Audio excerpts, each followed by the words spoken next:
Meus irmãos, Atos dos Apóstolos, capítulo de número 4, versículo 23 em diante, vamos ler a palavra do Senhor para a meditação nesta noite. Aleluia. Diz assim a palavra de Deus: uma vez soltos, procuraram os irmãos e lhes contaram quantas coisas lhes haviam dito os principais sacerdotes e os anciãos. Ouvindo isto, unânimes, levantaram a voz a Deus e disseram: Tu, soberano Senhor, que fizeste o céu, a terra, o mar e tudo o que neles há, que disseste por intermédio do Espírito Santo, por boca de Davi nosso pai, teu servo. Porque se enfureceram os gentios e os povos imaginaram coisas vãs? Levantaram-se os reis da terra e as autoridades ajuntaram-se a uma contra o Senhor e contra o seu ungido. Porque verdadeiramente se ajuntaram nessa cidade contra o teu santo servo Jesus, ao qual ungiste Herodes e Pôncio Pilatos, com gentios e gente de Israel, para fazerem tudo o que a tua mão e o teu propósito predeterminaram. Agora, Senhor, olha para as suas ameaças e concede aos teus servos que anunciem com toda intrepidez a tua palavra, enquanto estendes a mão para fazer curas, sinais e prodígios por intermédio do nome do teu santo servo Jesus. Tendo eles orado, tremeu o lugar onde estavam reunidos. Todos ficaram cheios do Espírito Santo e, com intrepidez, anunciavam a palavra de Deus. Amém? E nós vamos falar nesta noite sobre o sucesso da igreja primitiva. O sucesso da igreja primitiva. Não tinha templos que nem esse, não tinha dinheiro, não tinha muitas pessoas ricas, não tinha pessoas, muitas pessoas letradas, que tinham se formado em faculdade. As pessoas eram indoutas, pessoas normais, pessoas da sociedade, pessoas comuns. Mas era uma igreja vitoriosa, mas era uma igreja poderosa, mas era uma igreja de sucesso, aleluia. Mas uma coisa é certa, meu irmão, escute bem: quando Deus opera, o diabo começa a trabalhar. O capítulo 4 fala justamente inicia justamente falando sobre o diabo trabalhando. Por quê? No capítulo 3 de Atos dos Apóstolos, nós vamos ver a linda história da cura do coxo de nascença, que estava sempre à porta formosa, a porta do templo. Mas a hora nona, a hora da oração, os apóstolos, Pedro e João, subiram para orar. E eles encontraram aquele coxo pedindo esmola. E Pedro e João disseram: olha para nós. Ele olhou, pensando que ia receber alguma coisa. Mas eles disseram: nós não temos prata e nem ouro, mas o que nós temos, isso nós te damos. Em nome de Jesus Cristo Nazareno, levanta-te e anda. E eles tomaram a mão daquele coxo, levantaram, e aquele coxo ficou curado para a glória do Senhor Jesus Cristo. Ele entrou no templo louvando e adorando a Deus, e foi um rebuliço dentro da igreja, aleluia. Por quê? Porque houve cura. Mas só que quando Deus começa a operar, o diabo começa a trabalhar. E aí, o capítulo 4 fala justamente que quando Pedro e João, eles estão ali pregando a palavra, eles estão testemunhando, do Senhor Jesus Cristo, como Jesus foi ressuscitado. Eles estão pregando, não dá tempo para Pedro e João fazer o apelo. Por quê? Porque chegaram justamente os sacerdotes, chegaram o capitão do templo, e chegou os saduceus, e arrancaram Pedro e João do templo. E acusaram Pedro e João de perturbação da ordem e pregação de heresia. Mas o pregador, ele falava palavras de graça ao povo quando a sua boca foi fechada. Em todas as terras, em todas as gerações, meu irmão, eles vão sempre procurar extinguir a luz. Por quê? Porque as pessoas, elas amam as trevas. E quando você fala a palavra de Deus, você fala em libertação espiritual, você fala em cura divina, você fala em batismo com o Espírito Santo, você fala em salvação da alma perdida. Aleluia. Dali do templo, eles são levados ao tribunal e eles chegam diante do Sinédrio. Era uma reunião, era um conselho, o mesmo conselho que poucos dias antes eles tinham condenado a Jesus à morte, e que agora eles reconheciam que Pedro e João eram companheiros de Jesus. O Sinédrio era responsável por proteger a fé judaica. O Sinédrio era responsável em eles examinar todos os novos mestres, todos os novos ensinamentos que estavam surgindo. Eles eram responsáveis de investigar, mas eles não eram responsáveis de mandar prender homens inocentes. Mas sabe por que eles perseguiam a Pedro e João? Sabe por que eles perseguiam aos cristãos primitivos? Porque eles perderam a visão espiritual. E todo homem, toda mulher que perde a visão espiritual, ele se torna um perseguidor da obra de Deus. Os saduceus procuravam atar a palavra de Deus, sabe o quê? Com as suas regras, com as suas leis, até com correntes de ferro. Aleluia. Mas Pedro e João, eles estavam cheios do Espírito Santo de Deus. Aleluia. Quem é cheio do Espírito Santo de Deus aqui nessa noite pode dizer amém? Aleluia. Não importa, meu irmão, se tem perseguição ou não. E nós nem conhecemos o que é perseguição. Nós nem sabemos o que é perseguição. Graças a Deus pelo Brasil. É um país livre. E meu irmão, continue orando para Jesus continuar dando essa liberdade para o Brasil, para testemunhar da fé que nós temos no Senhor Jesus Cristo. O problema, a questão era, em nome de quem eles tinham operado o milagre do coxo? De onde era a fonte? De onde eles tinham tirado o poder para curar aquele paralítico? E era justamente isso, eles visavam incriminar os apóstolos. Eles não poderiam atribuir o milagre a Jesus, olhando assim. Se eles atribuíssem o milagre a Jesus, ali mesmo eles seriam condenados e eles iriam sofrer como Jesus sofreu. Mas aí está o sucesso, aí está o segredo, que veio a resposta inspirada de Pedro. Então Pedro disse assim, Pedro, cheio do Espírito Santo, lhes disse, aleluia, em nome de Jesus Cristo, o Nazareno, aquele a quem vocês crucificaram, mas aquele a quem Deus o ressuscitou dos mortos, é no nome de Jesus que nós operamos o milagre, aleluia. A igreja caminha no nome do Senhor Jesus Cristo. Você crê que há poder no nome de Jesus? Aleluia. E eles aproveitam para pregar a palavra. E ele diz, é esse mesmo Jesus, ele é a pedra que foi rejeitada por vós, os edificadores. E eles dizem, e não há salvação em nenhum outro, porque abaixo do céu não existe nenhum outro nome dado entre os homens, pelo qual importa que sejamos salvos, aleluia. Meu irmão, você só é salvo se você crê no nome do Senhor Jesus Cristo. Você não chega na eternidade, você não chega à salvação crendo no outro nome, a não ser no bendito nome do Senhor Jesus Cristo. Quem creu no Senhor Jesus, quem creu, pode dizer amém. Você está salvo porque você creu no nome do Senhor Jesus Cristo. Os judeus, eles tropeçaram na pedra que é o Senhor Jesus. Eles rejeitaram de crer no Senhor Jesus Cristo, que é a pedra angular, que é a eleita e preciosa, aleluia. Os membros do Sinédrio, eles vendo o heroísmo dos discípulos, eles lembraram-se de um outro que enfrentou com dignidade as suas acusações, e eles reconheceram nos discípulos a imagem do mestre, dos discípulos a imagem do Senhor Jesus Cristo. Aleluia.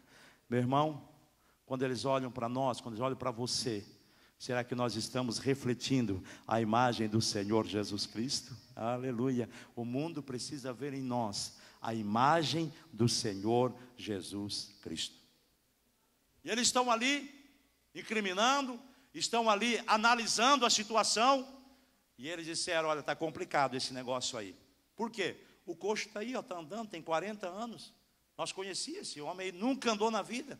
E agora não tem, contra fatos, não há argumento, não tem o que nós fazer. Eles, chamando os discípulos, disseram-lhe: olha, é o seguinte, nós vamos soltar vocês, tal, mas tem uma coisa: não falem, não ensinem no nome de Jesus. Aí eles disseram: olha, que mais importa obedecer a Deus ou aos homens? E eles entraram, os discípulos entraram pelo caminho da desobediência obediente. Porque os saduceus, eles já tinham estado fora muito tempo da direção de Deus. Então agora eles iriam obedecer a Deus e eles iriam continuar falando no nome do Senhor Jesus. Sabe por quê? Eles disseram assim, porque não podemos deixar de falar do que temos visto e ouvido. Meu irmão, você não pode deixar de falar o que você tem visto. Quem tem visto a operação de Deus na sua vida? Quem tem ouvido que Deus, Ele está salvando, que Deus está libertando? Aleluia. Nós não podemos deixar.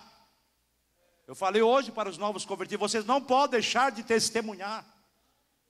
Porque muitas pessoas, depois de um certo tempo de crente, deixam de testemunhar. Mas quantas pessoas, meu irmão, se não tivesse convertido a Cristo, hoje já estavam mortas? Quantas pessoas? A droga já tinha levado, o álcool já tinha levado. Mas Jesus te salvou. Aleluia. Comece a testemunhar daquilo que você tem visto e ouvido. Comece a falar do amor de Deus.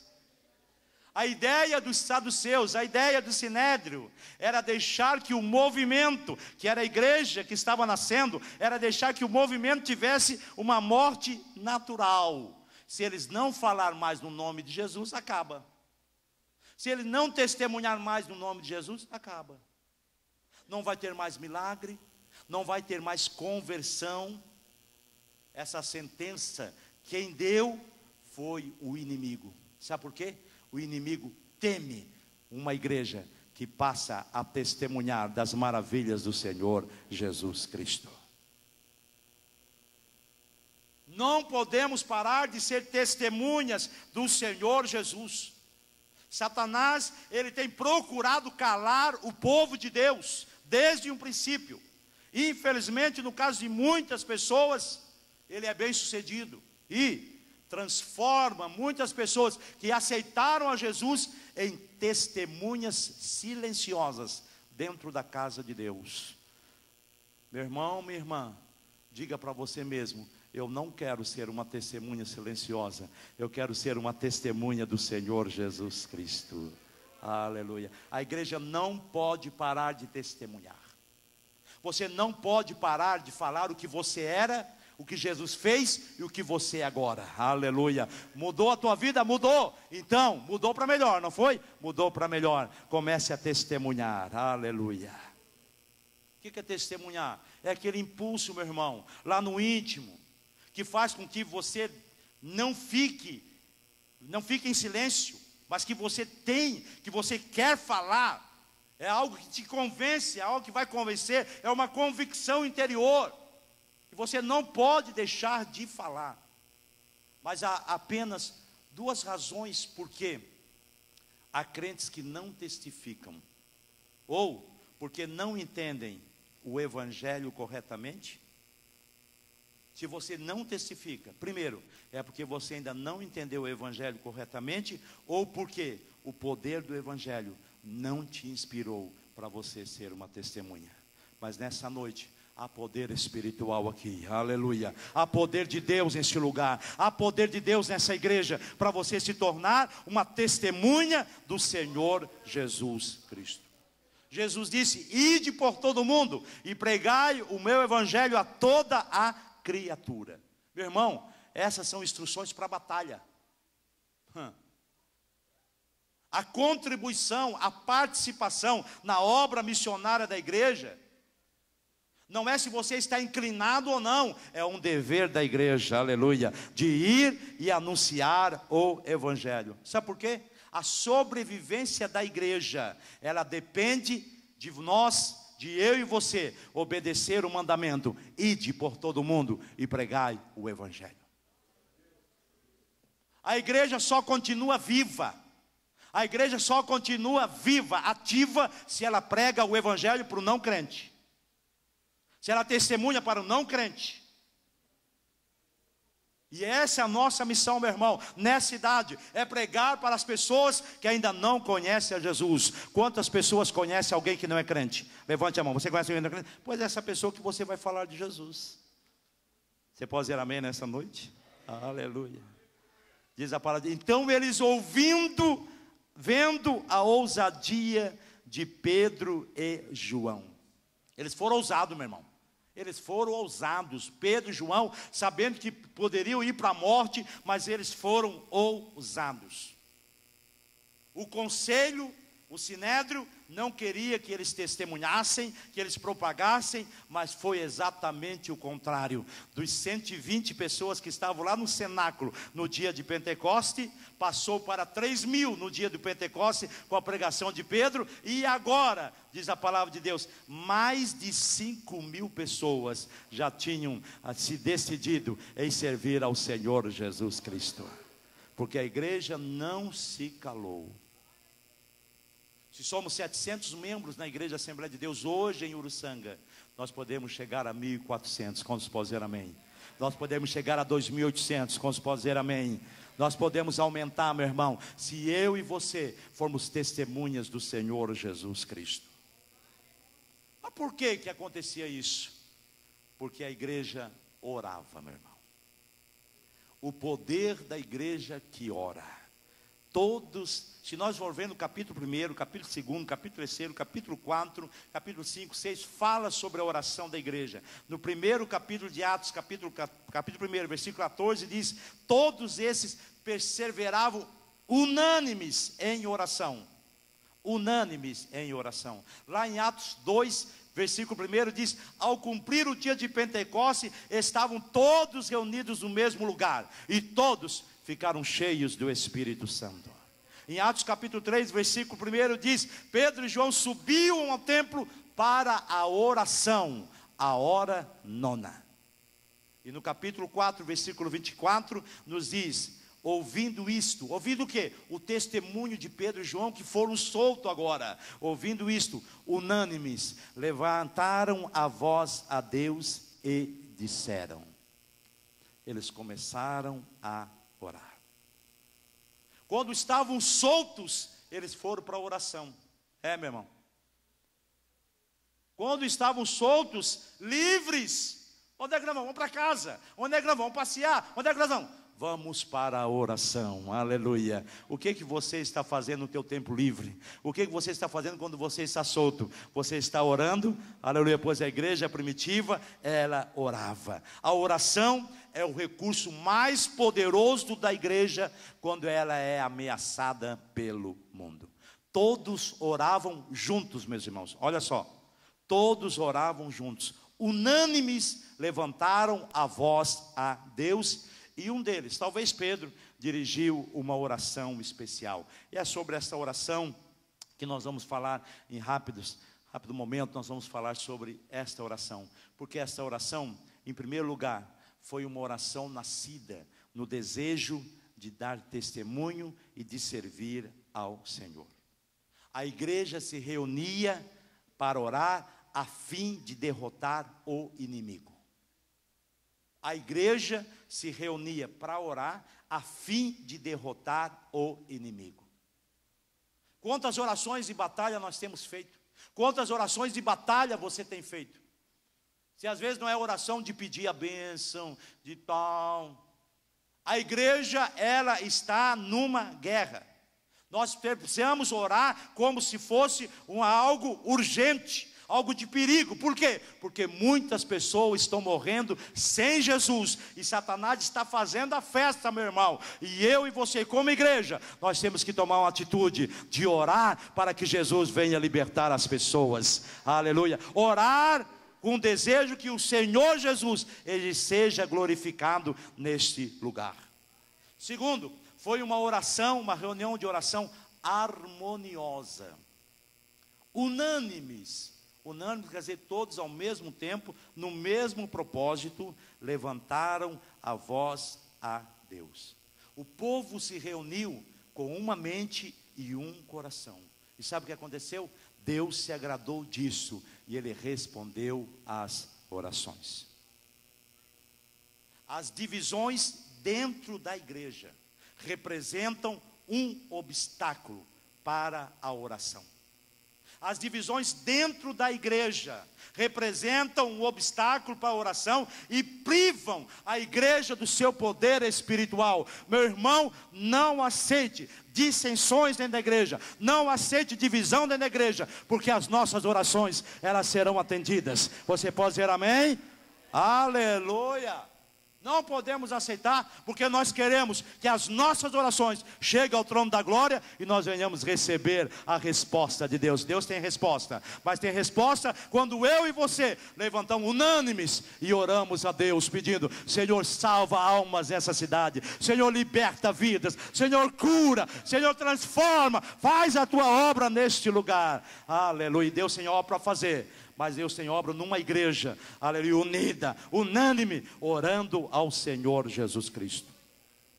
Terceiro, sua oração foi firmemente fundamentada na palavra de Deus. Palavra de Deus e a oração devem andar juntas. Jesus disse em João 15:7: se permanecerdes em mim e as minhas palavras permanecerem em vós, pedireis o que quiserdes e vos será feitas. Se as minhas palavras permanecerdes, se permanecerdes em mim e as minhas palavras permanecerdes em vós, pedireis o que quiseres e vos será feita. Escute só, meu irmão, a verdadeira oração não consiste em você dizer a Deus o que Ele deve fazer, mas a verdadeira oração é pedir a Deus que Ele faça a sua vontade, a vontade de Deus seja feita no nosso meio. Quantos querem que a vontade de Deus seja feita no nosso meio? Aleluia. É pedir que a vontade de Deus seja feita aqui na terra, e não que a vontade humana seja feita no céu. Muitas igrejas estão surgindo aí, meu irmão, sabe para quê? Para pedir que a vontade, não, é a nossa vontade, Deus vai fazer. Não faz coisa nenhuma, meu irmão. A nossa oração é para que venha o teu reino, Senhor, seja feita a tua vontade. Aonde? Aqui na terra, como no céu. A vontade de Deus é perfeita e ela já foi feita lá no céu. Traga a tua vontade aqui para a terra, aleluia. Aleluia. Essa é a oração do crente, meu irmão. Quarto, não oraram para que as circunstâncias fossem alteradas, mas eles pediram para que Deus lhe desse poder para fazer o melhor uso possível da circunstância e realizar o que já havia determinado. Ali no capítulo 4, versículo 28, para fazerem tudo o que a tua mão e o teu propósito predeterminaram. Pediram o quê? Capacitação divina. Não pediram uma rota de fuga, e Deus lhe deu o poder de que precisavam. Não orem pedindo vida fácil, escreveu Philip Brooks. Não orem pedindo vida fácil. Orem para ser homens e mulheres mais fortes. Não orem para que suas incumbências estejam à altura de seu poder. Orem por poder suficiente para as suas incumbências. Quinto, dirigiram-se a Deus como soberano Senhor. O Deus, sabe o que é soberano? É o Deus que está no controle de todas as coisas. E é bom nós conhecermos a Deus como um Deus soberano. Mesmo quando estamos enfrentando perseguição, nós vamos adorar a Deus, porque Ele é um Deus soberano e Ele conhece todas as coisas. Quanto serve um Deus soberano, pode dizer amém? Então fica tranquilo, meu irmão. Ele conhece a tua vida, Ele sabe tudo que você está passando. Entregue tudo para Ele, porque Ele vai tomar conta de você. Não importa o deserto que você está passando, a perseguição que você está passando, o quanto está difícil, não importa. Se você crê no Deus soberano, Ele vai tomar conta de você. Aleluia. Sexto, não pediram proteção, mas pediram poder. Eles não pediram fogo do céu para destruir os inimigos, mas eles pediram o poder do céu para pregar a palavra de Deus e para curar os enfermos. Aleluia. Peça o poder de Deus, meu irmão, para você falar da palavra de Deus, para você pregar a palavra de Deus, para você orar pelos enfermos e eles serem curados, porque a oração da fé, ela libera o poder de Deus e ela permite que a mão de Deus opere. Isaías capítulo 64 e verso 4 nos diz assim: porque desde a antiguidade não se ouviu, nem com os ouvidos se percebeu, nem com os olhos se viu Deus além de ti, que trabalha para aquele que nele espera. Espera, pois, no Senhor, porque Deus está trabalhando a teu favor, meu irmão. Espere no Senhor, espere, confie no Senhor, deleita-te no Senhor, e Ele vai fazer o que deseja o teu coração. Mas espere, pois, no Senhor. E sete e último, o desejo dos cristãos da igreja primitiva era glorificar o servo de Deus, o Senhor Jesus Cristo. 4:27 diz: porque verdadeiramente se juntaram na cidade contra o teu santo servo Jesus, mas agora nós queremos glorificar. O maior propósito de uma oração respondida é a glória de Deus, não é as necessidades humanas sendo supridas. O maior propósito não é você ser curado, meu irmão. O maior propósito não é você passar bem. O maior propósito é que o nome do Senhor Jesus Cristo seja glorificado. Você está pedindo algo para Deus, para que o nome de Jesus seja glorificado? Tenha certeza, você vai testemunhar e o nome de Jesus vai ser glorificado. Aleluia. Meus irmãos, aqueles, vamos dizer, fracos cristãos lá do cenáculo, fechado as portas, as janelas, orando, esperando o derramamento do Espírito Santo, eles moveram a mão que move o mundo. E sabe o que aconteceu? Aquele local foi sacudido pelo poder de Deus. Versículo 31, tendo eles orado, tremeu o lugar onde estavam reunidos. Todos ficaram cheios do Espírito Santo e com intrepidez anunciavam a palavra de Deus. É a resposta às nossas orações do povo de Deus, que o Senhor se levanta para sacudir a terra. E nós vamos orar para que Deus venha sacudir essa terra. Quantos podem dizer amém? Nós vamos orar para que nós possamos ter intrepidez, meu irmão, para pregar a palavra de Deus, para que milagres possam acontecer, para que o poder de Deus possa vir e atuar na minha e na tua vida. Aleluia. A história dos todos os avivamentos espirituais começou com alguém orando para Deus tremer a terra. Se quisermos que essa terra, esta nação, essa cidade, o teu bairro, a tua família, a tua casa seja tremida pelo poder de Deus, experimente começar a orar, experimente colocar diante de Deus, experimente começar a tirar tempo de oração, experimente a orar mais e mais, e você vai ver as coisas acontecerem na tua vida. Aleluia, aleluia, aleluia. Olha o Senhor, ore. Unânimes estavam orando, unânimes, todos oravam, todos devem orar, todos devem orar. Ore, ore, ore, ore. Você fecha seus olhos e ore, ore, pode orar. Aleluia, ore ao Senhor, clame ao Senhor, clame ao Senhor, clame ao Senhor. Abra as comportas do céu. Clame ao Senhor, clame ao Senhor, clame ao Senhor. Oh, como igreja unânime, juntas, reunidas no mesmo lugar, Nós oramos a Ti, Senhor. Oramos a Ti, Senhor. Abre as comportas do céu e faz chover sobre as nossas vidas uma chuva de avivamento, uma chuva de poder, uma chuva de glória, uma chuva de unção, uma chuva de unção sobre as nossas vidas, sobre a vida da Tua igreja. Poder espiritual para testemunhar, poder espiritual para vencer o mundo, poder espiritual para vencer as guerras de Satanás, poder espiritual para vencer as lutas diárias, poder espiritual para falar com intrepidez a Tua palavra. Aleluia, aleluia, aleluia. Nós oramos essa noite, Senhor, em favor da Tua igreja em Uruçanga, em favor dessa cidade, desta geração, em favor daqueles que estão caídos, Senhor, no pecado, em favor daqueles, Senhor, que estão perdidos na miséria da droga, do álcool, da prostituição, da feitiçaria. Oh Pai, nós oramos essa noite por um avivamento genuíno, um avivamento pela palavra, um avivamento de contrição, de humilhação diante de Ti. Senhor, como igreja, nós estamos orando para que Tu venha com poder, que Tu venha com a graça Tua, Senhor, com a Tua glória, a Tua Shekinah seja sentida pela vida de cada um. Eu vejo uma pequena nuvem, aleluia, aleluia, tamanho da mão de um homem, mas esse é o sinal que a Tua chuva vai descer.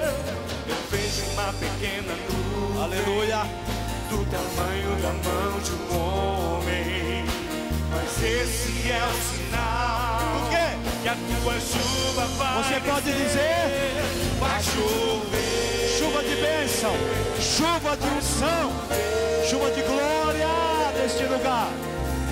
Abra as comportas do céu e vai chover, vai chover. Abra as comportas do céu e se pedimos, Jesus virá, Jesus virá, como a chuva, e como chuva descerá. Se pedimos, vamos clamar, vamos clamar. Jesus Clame, clame, clame. Diga: Senhor, vem sobre a minha vida. então clame, Então então grite, então chame por Ele. Vai chover, vai chover. Abre as comportas do céu e vai chover, vai chover. Abra as comportas do céu e vai chover. Oh, aleluia, aleluia. Vai, Senhor, desça a Tua Abra chuva. as comportas do céu. Aleluia, feche teus olhos, levante as tuas mãos aos céus. Levante as tuas mãos aos céus. Você está na igreja, você está no templo do Senhor, no lugar de adoração, no lugar de oração para todos os povos, no lugar de cura, no lugar de libertação, no lugar de você ser cheio do Espírito Santo. Eu quero que você diga: Senhor, me enche do Espírito Santo.